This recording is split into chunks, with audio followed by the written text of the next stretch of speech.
Graça e paz da parte do Senhor. Vamos fazer uma oração a Deus nesse momento, pedir a sua graça, para tudo que nós vamos considerar.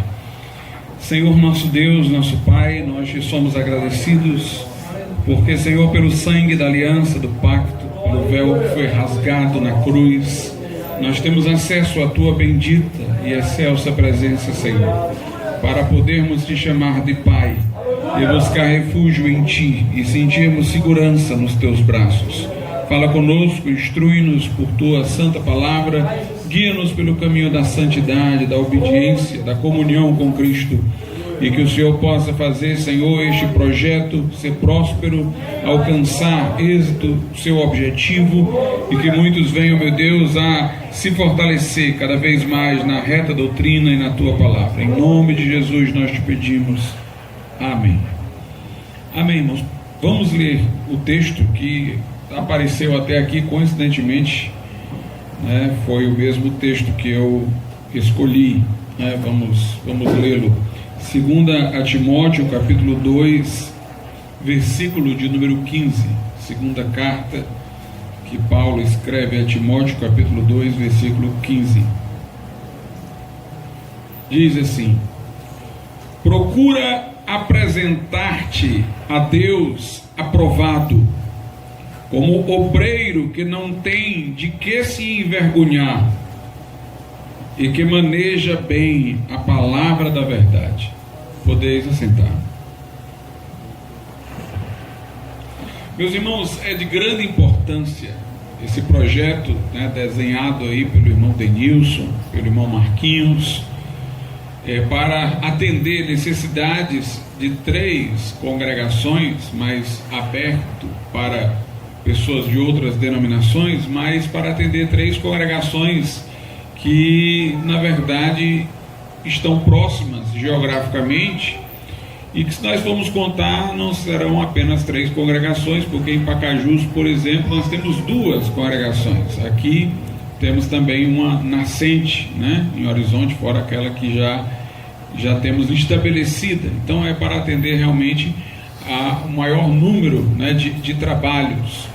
E nessa região, graças a Deus, a obra do Senhor tem sido próspera. E eu falo não só na nossa igreja, também em outras denominações. As pessoas têm pregado e tem havido conversões. Igrejas aqui são bem representadas numericamente, Então, todo esse contexto torna essa exigência de maior conhecimento da palavra mais necessária, Essa exigência, portanto, dentro desse contexto, torna-se mais necessária, e os irmãos desse projeto estão sabiamente procurando fazer com que isso se tenha por realizado, que essas exigências sejam satisfeitas. E o conhecimento da palavra hoje é mais do que importante, porque nós estamos vendo não só a multiplicação do número de heresias e novas doutrinas que nem têm antecedentes históricos, confundindo a cabeça do povo de Deus e ganhando expressão através das redes sociais, acima de tudo, Antigamente você tinha uma pessoa que dentro de uma congregação inventava alguma doutrina louca, e logo ele era, digamos assim, de certa forma banido, porque as pessoas não davam ouvidos, porque tinha um pastor para poder mostrar que aquele ali estava errado, e ele não encontrava onde ter audiência. Mas hoje em dia uma pessoa com ideias estranhas vai logo para as redes sociais. Alguns não começam nem tentando persuadir uma igreja local, eles começam logo pelas redes sociais. Tem gente aí começando verdadeiras, digamos assim, entre aspas, igrejas virtuais, uma comunidade comprometida em ouvi-lo pela internet, e ele disseminando coisas que não têm antecedentes no cristianismo, às vezes uma mistura de tudo, de testemunho de Jeová com adventismo, com mormonismo. Ele também já foi uma vítima que ouviu de tudo aí, se confundiu e colheu uma coisa dali, outra daqui, e formou um pensamento monstrengo na cabeça dele e está propagando. Então, muito mais do que antes de existir internet, do que antes de existir redes sociais, nós temos agora uma proliferação de heresias, Se as redes sociais têm a vantagem de possibilitar a pregação de um evangelho legítimo, ela também cria essa oportunidade de se criar essa balbúrdia, essa confusão de vozes. E coitada da pessoa que está do outro lado, para saber selecionar o que é que deve ouvir e o que é que não deve ouvir ali nas redes sociais. Particularmente uma pessoa inexperiente na palavra, que não conhece, e eu acho que ela ouve o que um diz, esse aí tem razão, aí depois ouve o outro, não é esse aqui que tem razão e tal, e deve ser uma confusão só na cabeça dela, né? Então as redes sociais criaram um grande problema que requer da nossa parte o estudo sério da palavra de Deus. E esse estudo sério, ele é presencial, maximamente. Claro que a gente pode instruir através das redes sociais e tal, mas ali numa oportunidade para um debate mais próximo, numa oportunidade para se tirar uma dúvida, não há o contato pessoal, que é importantíssimo para a transmissão do conhecimento, né? Você nota que, por exemplo, Jesus andou com os discípulos 3 anos ensinando. Jesus não era um professor de sala de aula só, chegava lá na sala de aula, os discípulos o acompanhavam, os discípulos viam a sua vida, né? Então uma pessoa que está lá na rede social lá falando, você ouve o que ele está dizendo lá, mas você não acompanha a vida dela, você não sabe se aquela pessoa vive uma vida condizente com o que ela está dizendo, você não sabe nem se ela é uma pessoa que vive uma dupla vida, uma lá nas redes sociais com você, outra lá dentro do ambiente que ela está, né? No caso de Jesus, os discípulos o acompanhavam, os discípulos viam o que ele fazia, viam como ele se comportava, viam como ele se relacionava com as pessoas, e a doutrina de Jesus se costurava com o seu comportamento, com a sua personalidade, tudo era harmônico, né? E aqueles discípulos puderam, portanto, não somente ouvir, mas testemunhar. Então, o ensino da palavra é para ser pessoal, né? Por isso que, diferentemente até das denominações mais clássicas do protestantismo, os anabatistas valorizavam muito a ideia de grupos familiares, como lugares também de se estudar a Bíblia, porque é o lugar onde há mais contato, mais proximidade, mais transparência pessoal. Então a Bíblia diz, quando vos congregais, um tem doutrina, aquele ensino, outro tem a profecia, o outro tem línguas, o outro tem interpretação, uma reunião participativa, interativa, não somente um culto regular, público, né, onde os ministros falam e dirigem a palavra, mas uma reunião em que aquelas pessoas ali trocavam ideias. Curiosamente, os puritanos também tinham isso. Os cultos domésticos que os puritanos faziam, os cultos em casa, o pai de família reunia a família para fazer, a família era geralmente numericamente grande, tinham muitos filhos, ele era baseado na pregação do pastor no domingo. Então a palavra pregada, digamos assim, no culto público, ela era aprofundada dentro dos cultos domésticos, né? Entre aqueles que eram chamados de puritanos. O próprio pastor puritano, antes de pregar publicamente, ele se isolava. No caso de Jonathan Edwards, que é de uma segunda geração do puritanismo, já nem chamava-se mais de puritano, mas é um herdeiro, ele ia para o bosque para ficar pensando no que ele ia pregar, porque a ideia do pregador puritano, que também é do pregador anabatista, era de que a pregação tinha que ser pregada primeiro para ele próprio. Ela mostrava que ela seria edificante para os outros se ela primeiro tivesse edificado o pregador.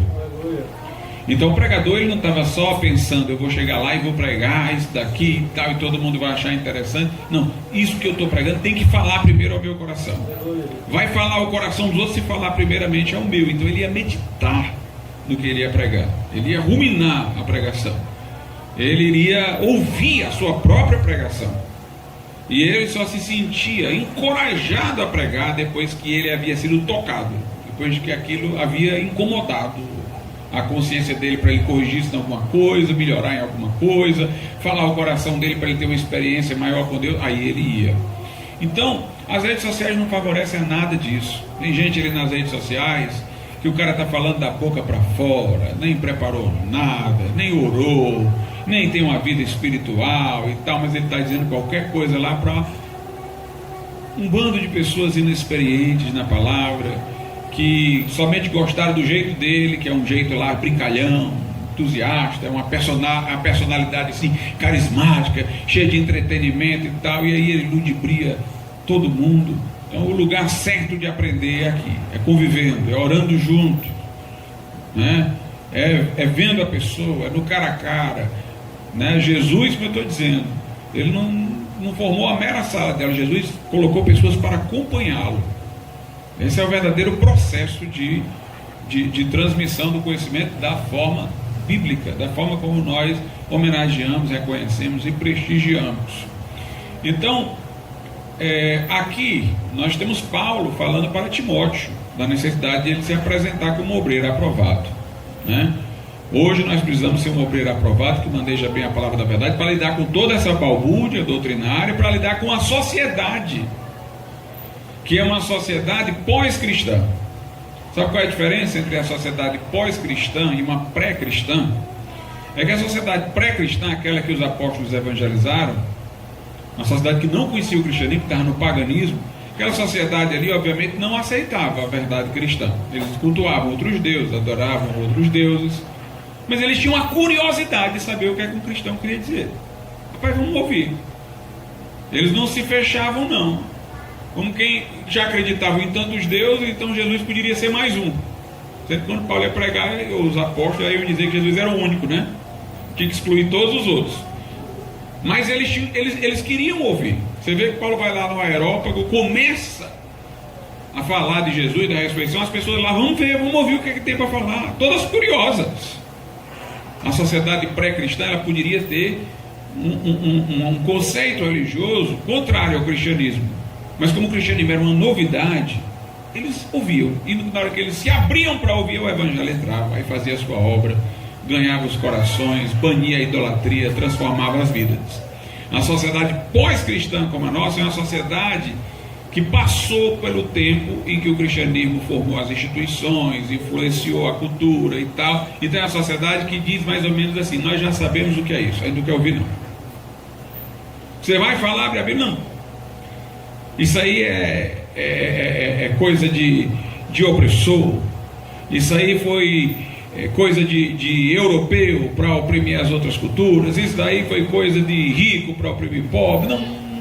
Isso aí foi coisa de legitimou a escravidão, não sabe nem o que é que o cristianismo fez, não fez, mas já tem todos os estigmas, né? Não, isso aí, a pessoa está bloqueada. É essa sociedade pós-cristã.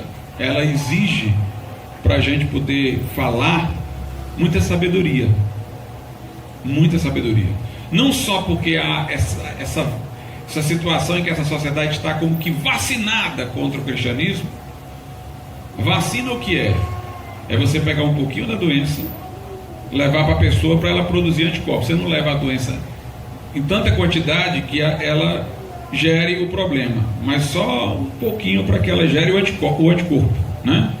Para reagir. Então, essa sociedade é uma sociedade que conhece muito pouco do cristianismo. Eles não conhecem o cristianismo substancial, conhecem só as informações filtradas, mal colocadas aí pelos eruditos ateus que não. Aí ela recebe esse pouquinho o suficiente para se vacinar. Não, ela cria o anticorpo. Nós não queremos isso. Sendo que aqui ficou só um pouco mal retratado, porque o cristianismo apareceria como uma doença, né? Na verdade é a cura e não a doença. Mas é apenas uma analogia para se entender a hostilidade, né, para com o cristianismo. Então é uma sociedade hostil. É uma sociedade em que antes de eu provar que o evangelho é a verdade, eu tenho que provar que verdade existe. Chegou aí, o evangelho é a verdade, o cara, não, nem em verdade eu acredito. Verdade é relativa, a verdade é subjetiva, a verdade é de cada um. Quer dizer, é uma sociedade de difícil acesso para evangelizar.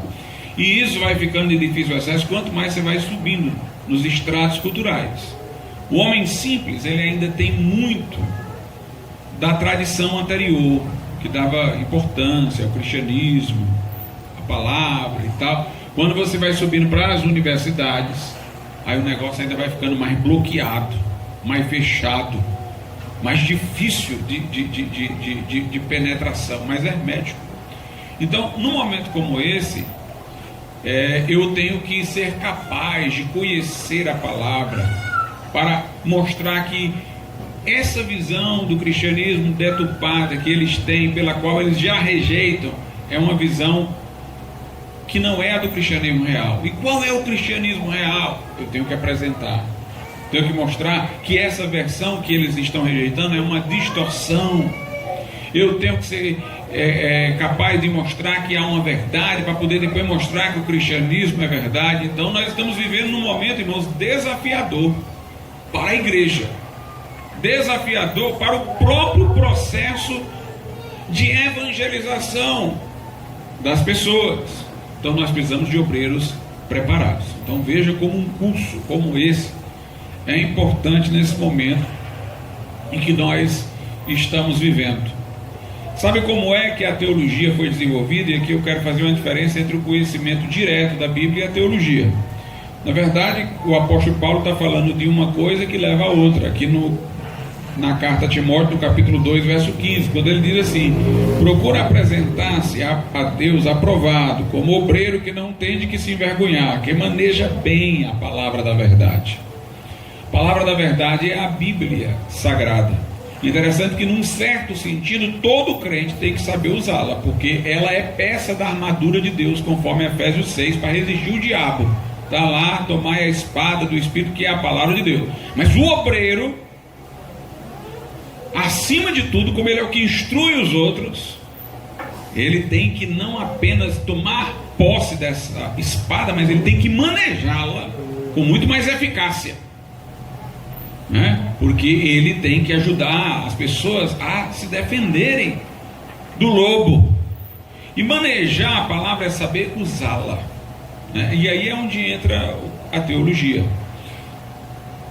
Eu leio a Bíblia e tenho um conhecimento bíblico do que a Bíblia me diz, mas na hora que eu vou conversar com pessoas, eu preciso organizar as ideias daquilo que eu li, né? Me basta ter o conhecimento que eu tenho que organizar. Ela está falando sobre um assunto comigo, querendo uma instrução, eu tenho que juntar não sei quantos versículos da Bíblia, organizá-los na minha mente para apresentar didaticamente o que nesses versículos está a se dizer. Aí é onde entra a teologia. A teologia é a organização do conhecimento da Bíblia. Por isso que a gente fala doutrina da salvação, doutrina do pecado. Para eu poder formar a doutrina do pecado, eu pego lá Gênesis, a queda de Adão. Eu pego lá, por exemplo, o que Jesus veio fazer na cruz, levou os meus pecados. Eu pego os textos lá dos profetas que falam dos pecados que nos separaram de Deus. E aí eu vou organizando, pegando de várias partes da Bíblia lições sobre o pecado, para poder, a partir desses vários versículos, construir um pensamento completo sobre o assunto. Então a teologia, as doutrinas vêm assim. A gente tem que ler a Bíblia, mas a gente organiza para a transmissão didática. A gente organiza para formar um sistema sobre cada coisa dessa daí, para a gente poder falar com alguém, expor a alguém, né? Então a gente tem que manejar a palavra. E manejar é exatamente isso, é saber organizar os conhecimentos que estão dispersos nos versículos, de modo a formar um todo que a gente possa apresentar de forma esclarecedora e convincente. Então o obreiro tem que manejar bem a palavra da verdade. É interessante que diz aqui que não tem de que se envergonhar e que maneja bem a palavra da verdade. Não é procurar te apresentar à igreja, aos irmãos, é a Deus, né? Isso mostra que esse conhecimento não deve ser um conhecimento para o nosso exibicionismo pessoal, para a gente mostrar que a gente é eloquente, para mostrar que a gente é argumentativo, para mostrar que a gente tem conhecimento. Eu não tenho que ter esse conhecimento para me apresentar aos outros, eu tenho que ter esse conhecimento para me apresentar a Deus, para dizer: eu estou aqui pronto para te servir, estou com a palavra, tenho os conhecimentos organizados, meditei, refleti, busquei pelo teu Espírito dar uma organização isso aqui, eu estou aqui diante de ti, disponível agora para ir em frente. Então a aprovação que eu devo procurar receber é de Deus, e eu devo procurar me apresentar a Deus. Como é que a teologia nasce, né? A teologia nasce, irmãos, primeiro por causa das missões. Eu já ouvi alguém dizer que as missões foram a mãe da teologia. Os cristãos, eles iam evangelizar os povos pagãos, ou mesmo os judeus, e eles eram contestados. O pagão dizia: como é que pode ser isso? Como é que pode ser aquilo? Por exemplo, uma coisa que o pagão costumava criticar era a ressurreição, como se vê quando Paulo fala lá no Areópago. O pagão acreditava que quando a pessoa morria, a alma dela poderia subsistir ao corpo, poderia até reencarnar em corpo várias vezes, mas o objetivo era se libertar do corpo. Mas o mesmo corpo que morreu ressuscitar, eles tinham dificuldade de acreditar. E eles apresentavam até dúvidas racionais. Como é que pode? Esse corpo se desfez no pó, virou pó, virou terra, na terra se misturou com outras coisas. Como é que vai formar esse corpo de novo? Aí os cristãos, por exemplo, argumentavam: se Deus fez o primeiro homem do pó, por que não pode fazer de novo? Se ele fez o homem do pó e o homem voltou a ser pó, por que ele não tem poder de fazer pó virar homem outra vez? Né? Eles tomavam o Gênesis e iam argumentar a favor da ressurreição com os pagãos. Então eles tinham necessidade de pensar uma resposta para aquilo ali. A teologia nascendo disso. Eles tinham o conhecimento da Bíblia, mas a teologia, como eu estou dizendo, não é o mero conhecimento da Bíblia, é o conhecimento da Bíblia organizado para ser transmitido, para ser oferecido como respostas, né, a indagações das pessoas. Então eles foram desenvolvendo nas missões, confrontados. O judeu começava a dizer: olha, por que Jesus é o Messias? Por que você acha? Aí eles iam atrás das passagens do Velho Testamento, para mostrar onde se profetizou acerca de Jesus, para mostrar que Jesus era da linhagem de Abraão, de Davi e tal. Então, para dar respostas, eles iam pensar as Escrituras e colher daqui e dali de versículos informações para formar um pensamento coeso que pudesse ser apresentado como esclarecimento àquilo que estava sendo contestado, pudesse ser uma resposta. Então a teologia nasce dentro do contexto das missões.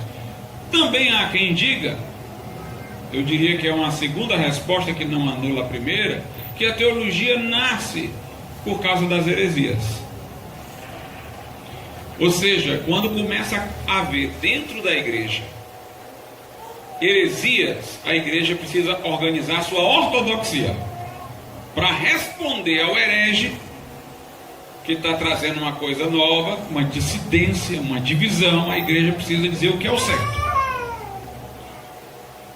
Na Bíblia, por exemplo, você não encontra a palavra trindade. Ela é um desenvolvimento da teologia. A teologia que criou essa palavra. E criou essa palavra a partir do que a Bíblia diz, mas a Bíblia não usa a palavra. Mas é porque é uma palavra que ajuda a explicar didaticamente o que a Bíblia diz. E foi necessária a palavra ser criada para poder contestar quem estava negando que Jesus Cristo, por exemplo, era Deus. O que a Bíblia diz é que o Pai é Deus, o Filho é Deus e o Espírito Santo é Deus. Ao lado disso, a Bíblia diz que o Pai não é o Filho não é o Pai, o Espírito Santo não é o Pai, o Espírito Santo não é o Filho. E o que a Bíblia diz terceiramente é que há um só Deus. A Bíblia não quer resolver o seu problema, não. Ela quer só declarar a verdade. Então ela diz que Jesus não é o Pai não é Jesus, o Espírito Santo não é o Pai não é o Espírito Santo e tal. Ela distingue. Ela diz que todos eles são Deus. E ela diz que não há três deuses, só há um só. Agora, como é que eu vou organizar essa informação que está na Bíblia para apresentar de maneira didática? Aí os cristãos diziam: Deus é uma só substância em três pessoas. É uma forma de, em vez de eu ficar citando cada um desses versículos isoladamente, para deixar a cabeça da pessoa que está me ouvindo organizar, eu já apresento organizada. Isso é a teologia. Essa é a única forma, pastor, de falar da Trindade. Deus é uma substância em três pessoas? Não, tem outra forma. Essas são formas que alguém escolheu e terminou ficando e que são úteis. Poderia ser de outra forma? Poderia. Tinha gente que falava assim: Deus é uma só essência em três subsistências. Era uma outra forma de se falar. Mas as duas são concordes, as duas traduzem o que a Bíblia diz. Então a igreja foi desenvolvendo a teologia para responder aos hereges. Porque tinha gente que dizia, não, só o Pai é Deus, Jesus é uma criatura de Deus, o Espírito Santo é só uma emanação, uma força. Isso não condiz com o que a Bíblia diz. Então a igreja desenvolve a doutrina da Trindade. A doutrina da Trindade, enquanto doutrina, é uma construção humana. Até a palavra Trindade é criada. A Bíblia não fala esse negócio de pessoa, de substância, mas a doutrina da Trindade é uma explicação coesa, juntando várias afirmações do que a Bíblia diz numa coisa só, de maneira organizada, que se torna didática, ou seja, fácil de entender e que responde a muitas perguntas. Então é assim que a teologia foi se desenvolvendo. Ela foi desenvolvida no trabalho de missões. Ela foi desenvolvida para enfrentar as heresias. Para enfrentar as heresias. Do embate da igreja com o mundo e com as falsas doutrinas surge a teologia. Lutero, que era desbocado, né? Lutero dizia as coisas no supetão, no ímpeto. E ele usava palavras que chocavam muita gente. Graças a Deus ele tinha um companheiro bem sereno, chamado Melancto. Então quando ele dizia as coisas assim, bem desbocadas, todo mundo dizia, eita, que loucura que ele disse. Aí o Melancto, não, ele quis dizer isso. Foi desse jeito não, foi desse jeito. O Melancto aquietava, traduzia em palavras mais suaves, né? Então Lutero uma vez disse desse jeito, eu não me lembro se ele disse a mãe ou se ele disse o pai, mas ele disse a mãe ou o pai da minha teologia é o diabo. Os católicos, inclusive, gostam muito dessa passagem dele para poder retratá-lo. Aí Lutero disse que a mãe da teologia, o pai da teologia dele é o diabo. O que ele queria dizer é o seguinte: o diabo distorceu a palavra e eu desenvolvi minha teologia para atacá-lo. Se o diabo não tivesse feito isso, eu não desenvolvia. O que ele queria dizer era isso. Ele disse, a minha teologia da justificação pela fé foi porque a igreja católica distorceu a Bíblia e disse que a salvação era pelas obras. Eu tive que desenvolver. Não fosse o diabo, eu não teria que desenvolver toda essa teologia, não, né? Mas o modo de falar dele era bem impetuoso, né? Então, as heresias, as missões, os confrontos no paganismo, trabalho missionário, né? Ou se você quiser dizer, o diabo, né? Gerou a nossa teologia como resposta, né, para isso daí. Paulo diz a Timóteo que é importantíssimo que Timóteo, que era um pastor, foi pastor em Éfeso, que ele transmita o que ele aprendeu de Paulo. Paulo foi o instrutor dele, e o instrutor pessoal, igual os discípulos com Jesus. Timóteo andou com Paulo. E é que está a questão, ele não somente ouviu, ele não era um aprendiz de internet, ele viveu com Paulo, ele acompanhou Paulo, ele conheceu Paulo, ele viu a vida de Paulo, né? Eu acho que uma das coisas que dá muita segurança aos nossos irmãos mais antigos da nossa igreja, que fidelizam eles com a sã doutrina, é porque eles não apenas aprenderam dos primeiros da nossa igreja, eles conviveram, eles andaram juntos, e eles testemunharam muita coisa que Deus fez, e convalidou tudo que eles aprenderam. Isso traz uma convicção muito mais forte do que uma mera aprendizagem à distância. Então Timóteo andou com Paulo. Agora Paulo quer que Timóteo repasse o conhecimento. Veja aí 2 Timóteo capítulo 2. Vou ler aqui o 1 e o 2. Ele diz, tu pois, meu filho, note como ele chama Timóteo, meu filho, né? Meu filho na fé dele. Fortifica-te na graça que há em Cristo Jesus. 2 Timóteo 2:1. Agora é o 2. E o que de mim, entre muitas testemunhas, ouviste, confia-o a homens fiéis, que sejam idôneos para também ensinarem os outros. O que tu ouviste, Paulo diz a Timóteo, Agora tu vai transmitir. É uma sequência. O que eu fiz por ti, tu vai fazer pelos outros. Tu recebeste de mim, agora tu vai transmitir a homens idôneos, para que também eles transmitam a outros. A quem Timóteo ia transmitir então? Aos obreiros, né? Aqueles que estavam mais próximos do seu ministério, para que esses pudessem transmitir a outros. Tanto que ele diz, homens idôneos, capazes, né? E por isso que nós temos toda essa preocupação, desde o berço do Instituto, por exemplo, com essa questão do tratamento reverente para com o professor, da disciplina, né? De que o conhecimento teológico seja concorrente com um conhecimento devocional. Quando o Instituto começou, nós tínhamos a literatura teológica indicada e a literatura devocional, que tinha que ser lida paralelamente, né? Por que essa nossa preocupação? Porque não é apenas instruir, é instruir pessoas idôneas, pessoas que reúnam os requisitos para aprender. Se eu ensinar a um indisciplinado, um orgulhoso, alguém que não tem uma vida devocional, o conhecimento pode levá-lo ao orgulho, né? Levá-lo a usar o conhecimento para a autopromoção. Então eu tenho que ter a preocupação de que o recipiente do conhecimento humano, ele esteja também preparado para ter uma vida espiritual condizente com aquilo que ele está recebendo. Interessante como Paulo diz a Timóteo da preocupação que ele tem com o fim dos tempos, onde as heresias e as falsas doutrinas iriam se multiplicar, irmãos.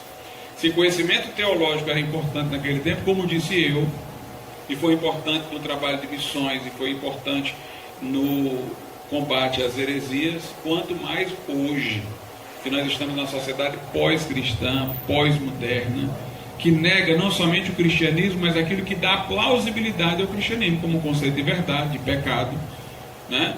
Os pagãos tinham noção de pecado, tanto que eles procuravam aplacar a ira de seus deuses, né? A sociedade de hoje não tem noção de pecado. Pecado é para os fracos, é um sentimento de frustração, é coisa para o psicólogo lhe convencer que não existe, né? Não tem verdade. Então a nossa sociedade não apenas nega o Evangelho, ela nega aquelas coisas que dão plausibilidade ao Evangelho. O desafio é muito maior. Então, e as heresias se multiplicam no meio da cristandade, todo tipo de doutrina inventada para a igreja se sintonizar com esse mundo, né? As igrejas, elas não querem estar tão diferentes do mundo, porque o conflito aumenta. Elas querem inventar algumas acomodações. Então, quem não já ouviu falar que houve um tempo que eu vivi, em que a maioria das igrejas evangélicas, mulheres não usavam adorno, joias, não se pintavam, e hoje isso tornou-se tão frequente. Quem já ouviu falar, e eu vivi, que numa igreja evangélica no passado, jamais iria conceber crentes dançando na hora do louvor. Algumas igrejas não só têm crentes dançando, entre crentes, não sei se são crentes, como jogos de luzes, para adaptar, né? A teologia da prosperidade é para se adequar à sociedade do consumo. Na sociedade consumista, as pessoas são incentivadas a ter, a exibir que tem. Porque quanto mais elas compram, mais essa sociedade se reproduz. Porque as coisas são cada vez mais descartáveis. Se as pessoas forem moderadas do consumo, eles não podem produzir sempre a coisa nova. Hoje você vai, por exemplo, você compra uma impressora. Se você for, como eu, moderado, que só vai comprar outra impressora quando aquela ali quebrar, no dia que comprar você vai chegar lá no mercado e eles vão dizer, não tem mais não. E eu não dá para ajeitar numa peça, a peça é tão cara que é melhor comprar outra. Aí você joga no lixo. Mas tem gente que não é moderado como eu, que vai esperar que quebre a impressora. Não, ele compra a impressora, amanhã sai uma nova, ele já descarta a dele boa funcionando. E a sociedade do consumo quer que isso aconteça. Porque senão, para onde é que iriam essas produções?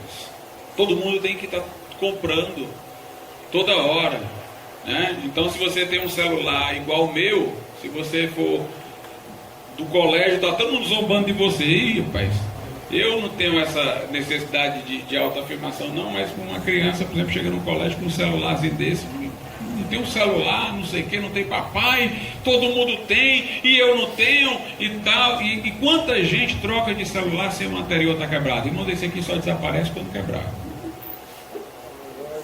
O outro teve a infelicidade de cair no sanitário. E ele ainda segurou um tempo, eu continuei usando depois, enquanto ele deu o que tinha que dar, até ele não dá mais nada, né? Eu sou uma ameaça para a sociedade de consumo. Se alguém me imitar, eu sou uma ameaça, porque eu tenho um liquidificador da época que eu casei. Toda vida que quebra o copo, eu vou comprar o copo. A máquina continua e não quebra de jeito nenhum, irmãos. A máquina dele não quebra não. Não quebra não, né? Hoje você compra o liquidificador, no instante quebra, né? O meu lá não quebra não. Aí na hora que eu vou comprar, eu digo, olha, eu chego lá naquela loja que tem o liquidificador antigo. Aí quando eu digo, eu quero o copo do liquidificador tal, né? Que é o que eu tenho lá. Aí a última vez que eu fui comprar, a pessoa, eu não acredito. Estava aqui há anos lá atrás, nunca ninguém vinha, eu vou vender. Como é que pode? Existe alguém que ainda tem? É só ameaça, né? Para a sociedade de consumo. Mas essa sociedade se mantém fazendo você se sentir bem, ter a última coisa. Então o que é a teologia da prosperidade? Você é abençoado, você tiver a coisa mais nova, a coisa mais recente, você tiver tudo, tal. Ou seja, é uma conciliação, né? Do discurso da igreja com o discurso do mundo. Não gera tanto conflito. Mas quando você vai fazer pecado, arrependimento, sodomia é pecaminosa, você dificilmente ouve um teólogo da prosperidade, R.R. Soares, Edir Macedo, falando contra o homossexualismo. Já ouvi? Eu nunca vi. Eles falam de dor de cabeça, da dor da coluna lá que a pessoa está sentindo, não sei o que, do problema, da causa na justiça, não sei, eles não confrontam, eles não têm o confronto, né? Mas a gente não, a gente confronta, né? A gente confronta. Então, hoje em dia nós temos essas teologias acomodatícias que estão se acomodando.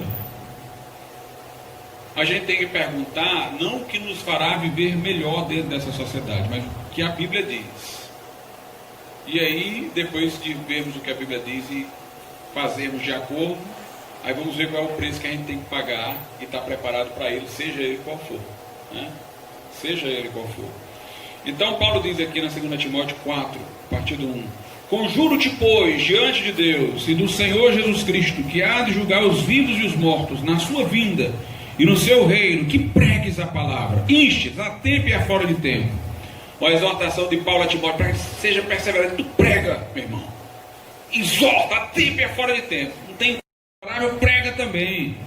O lugar é acolhedor, prega. O lugar é hostil, prega. Que pregues a palavra, instes a tempo e fora de tempo, corrijas, repreenda, exortes com toda a longanimidade e doutrina. É isso aqui, irmãos, que é difícil. Ser pastor, para chegar no culto, pregar, todo mundo dá glória a Deus, aleluia, ele ir para casa. Aí um aqui pecou, ele não disciplina, ele não corrige, ele não vai lá, ele não tem os dissabores. É muito fácil.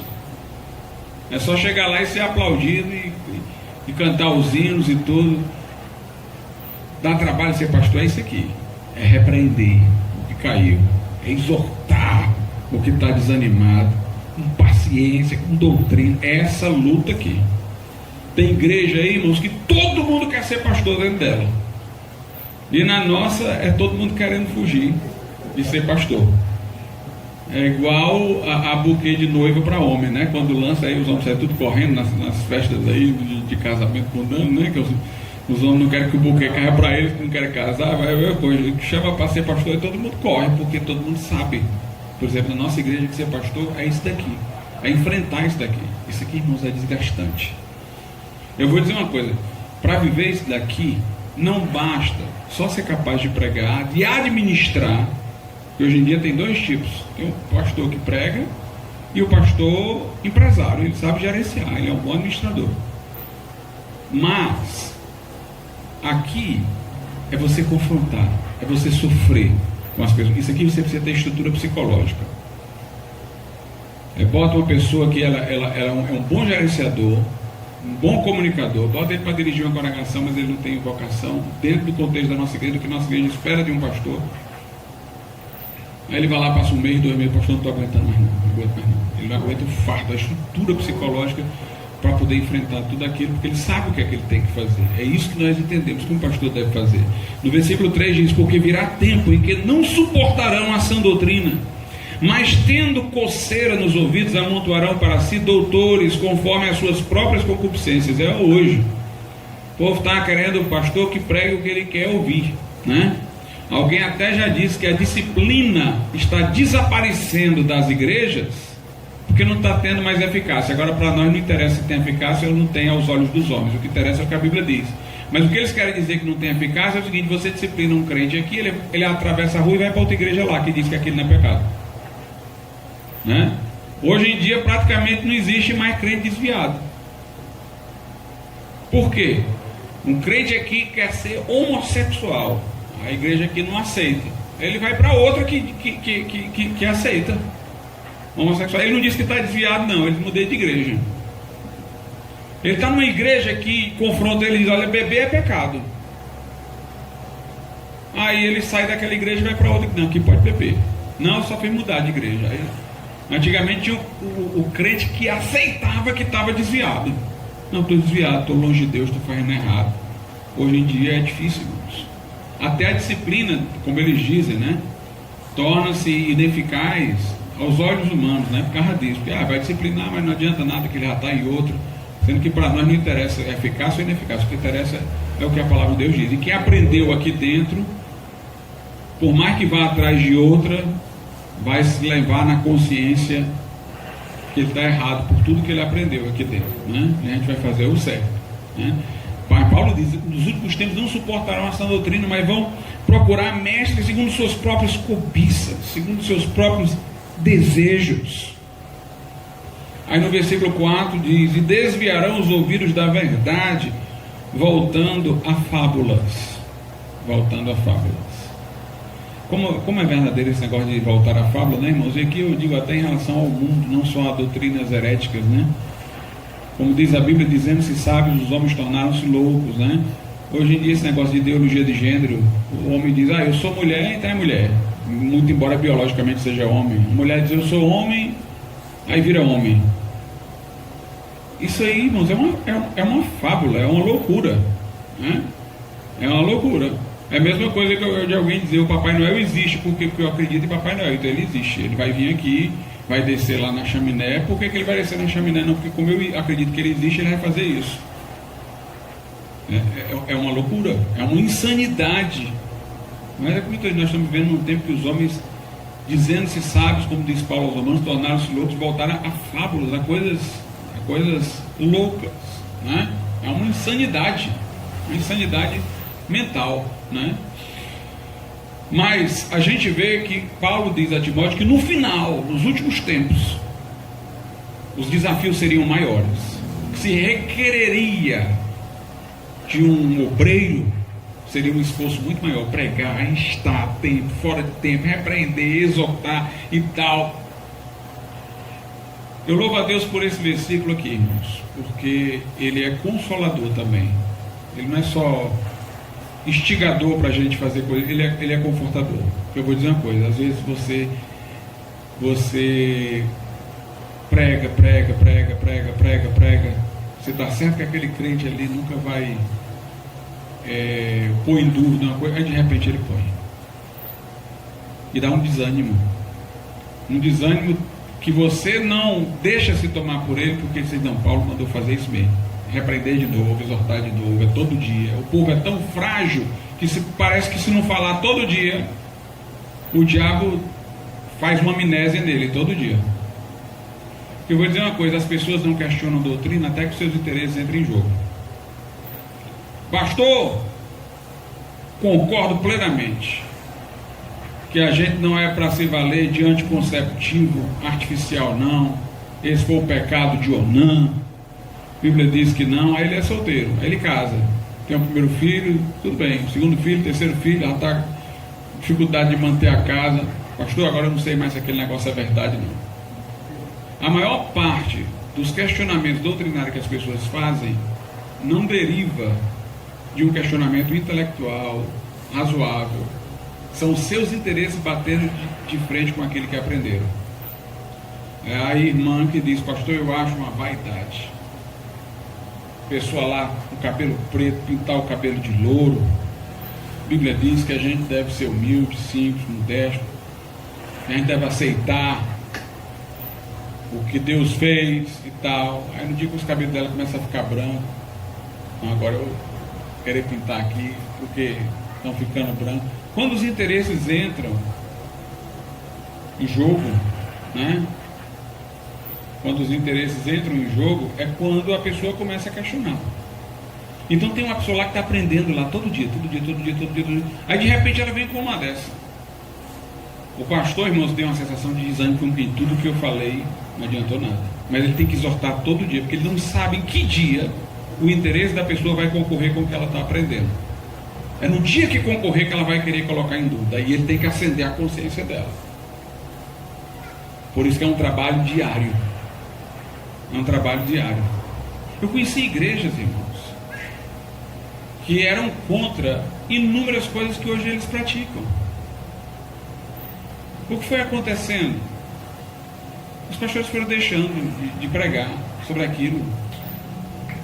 Uma pessoa começou a fazer, outra ali e tal, o pastor não quis aborrecer e tal, começou a deixar de falar, pronto, proliferou aquilo ali. Então a gente tem que estar lá, todo dia. É uma luta, sem fim, sem trégua. Por isso que a Bíblia diz: nosso descanso não é aqui, nosso descanso é o céu. Eu posso ter pregado a vida inteira por uma congregação.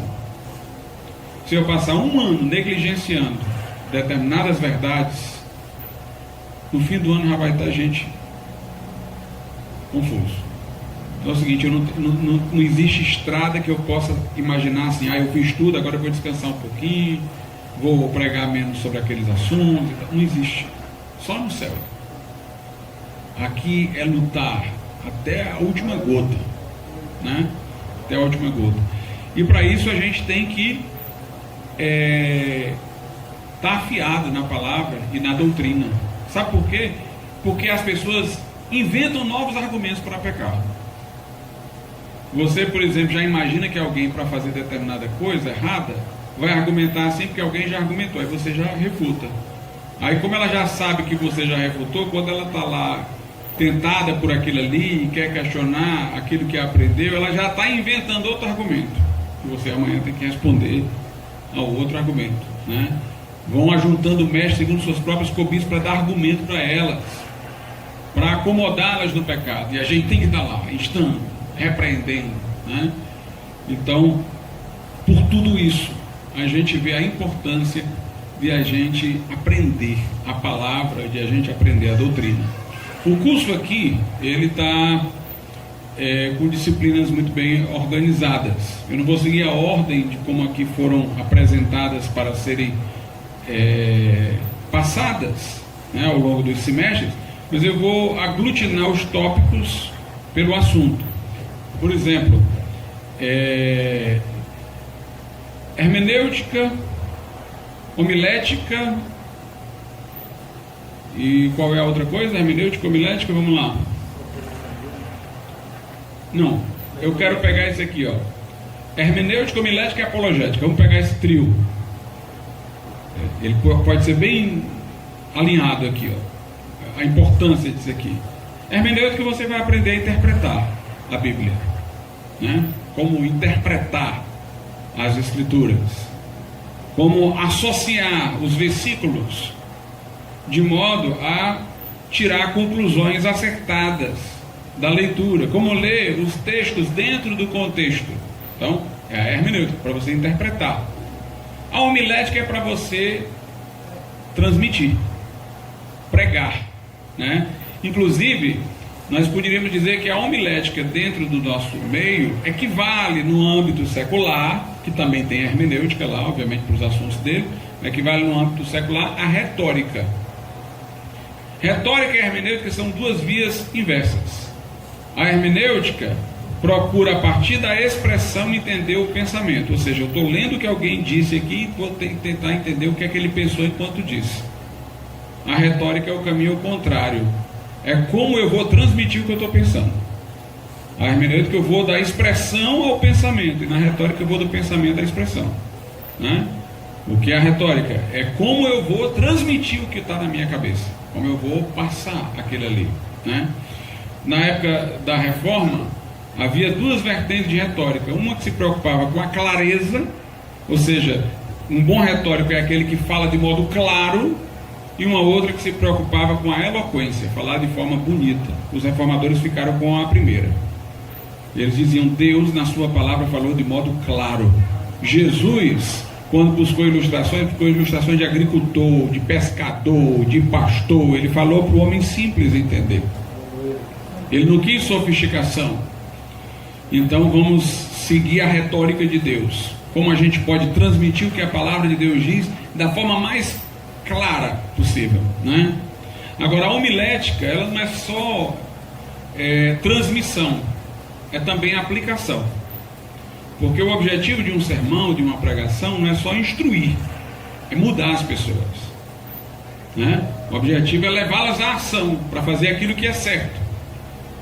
Então, um sermão, ele basicamente tem essa estrutura, tem uma proposição, uma afirmação que eu quero sustentar, uma fase de argumentação, em que eu vou argumentar para manter aquela afirmação, aquela lição que eu quero dar, e vou banir as contestações dessa lição, vou argumentar a favor dela e argumentar contra os que a objetam. E tem uma terceira fase, que é a aplicação. Bem, agora que essa afirmação está consolidada, eu afirmei, mostrei que ela é verdadeira, bani as objeções, como é que eu vou aplicá-la na vida das pessoas? Então o pregador, ele apresenta uma verdade, ele sustenta uma verdade e ele aplica aquela verdade, né? Então eu vou aqui pela hermenêutica procurar interpretar a Bíblia, e pela homilética transmitir o conhecimento interpretado da Bíblia. Como transmitir a palavra?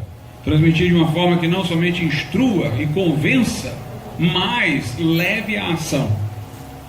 Confronte as pessoas com a verdade, para elas responderem nas suas atitudes a provocação que o conhecimento está lhes fazendo. Então aí eu tenho a hermenêutica e a homilética. E a apologética é esse momento de defesa, né? Tenho que defender esse conhecimento dos seus objetores. Até já passei aí no meio da homilética por esse caminho, né? A apologética é a defesa, é treinar para defender a fé, defender aquilo que a Bíblia assegura contra os adversários, né? Contra os opositores, né? A gente vê esse laço estreito aí entre a hermenêutica, a homilética e apologética. A outra parte que a gente vê aqui, história da igreja e eclesiologia, tem muito a ver. A eclesiologia é o quê? É a doutrina sobre a igreja, como a igreja se organiza, como a igreja se estrutura, né? Quais são os fundamentos da igreja, quais são os ministérios, os ofícios da igreja, né? Então a eclesiologia é importante. A história da igreja é a história do povo de Deus, inclui-se aí igrejas que saíram do prumo, igrejas que conservaram a verdade, é entender o trajeto, né, daqueles que professaram a fé cristã ao longo do tempo, com os acertos, erros, com os segmentos que mantiveram o testemunho apostólico intacto, aqueles que se desviaram, aqueles que se desviaram pela metade de algumas coisas. E aí a gente vai relacionando também a história da igreja com a eclesiologia e com a missiologia também, né? Porque a história da igreja é uma história de missões. O livro de Atos, que é Bíblia, mas também a história da igreja no começo, né? É uma história de missões.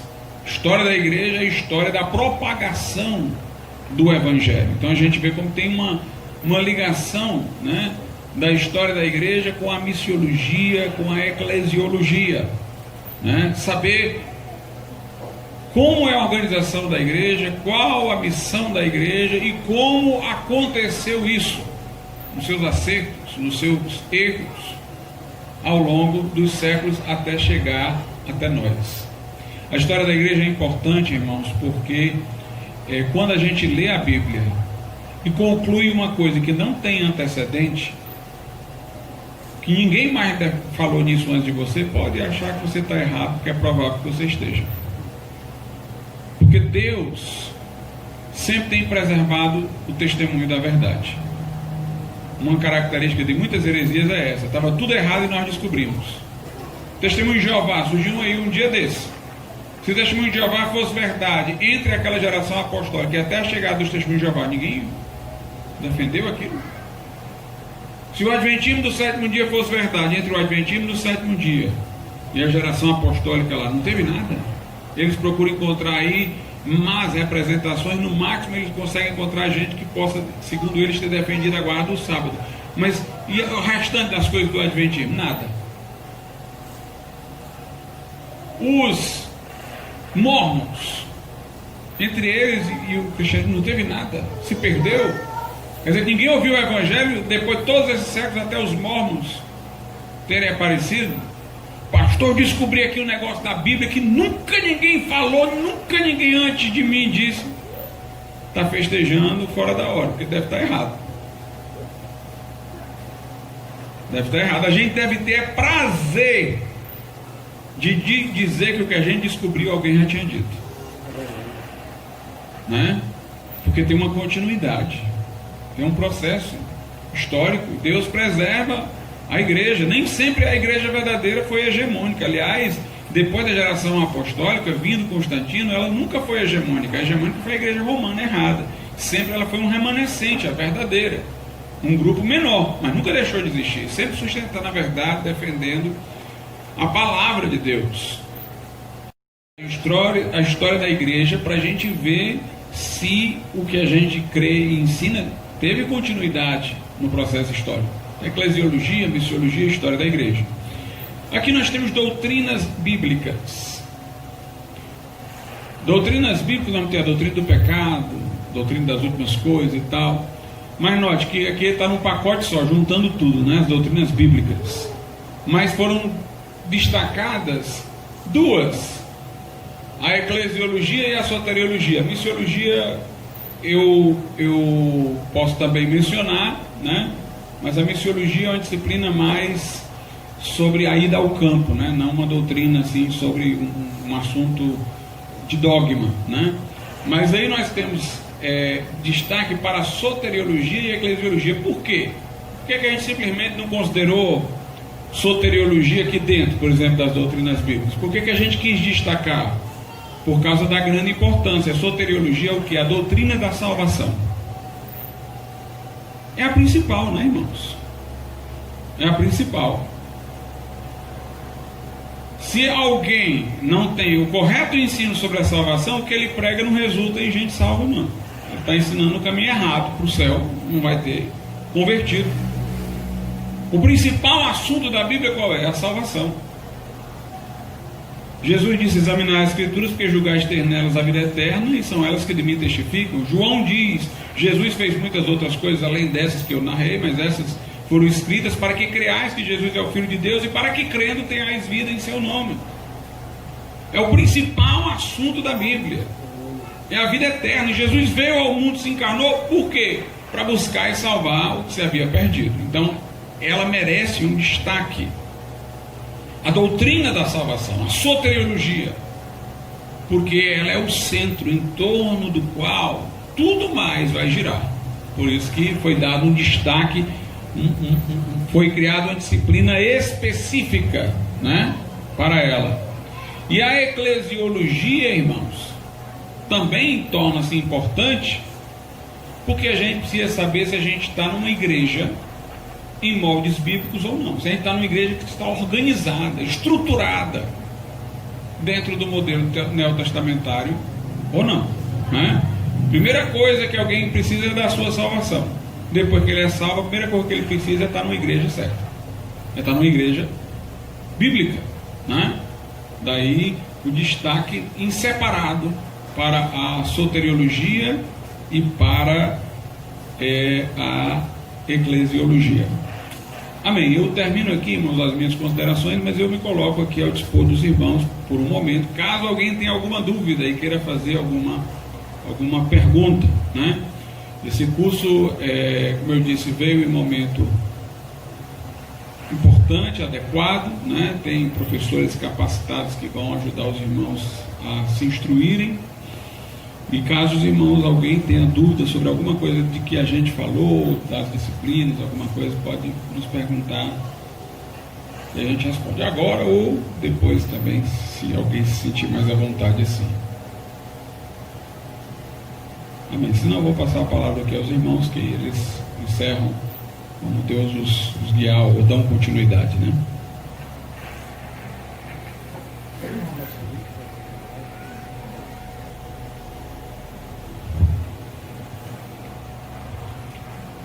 Amém. Graças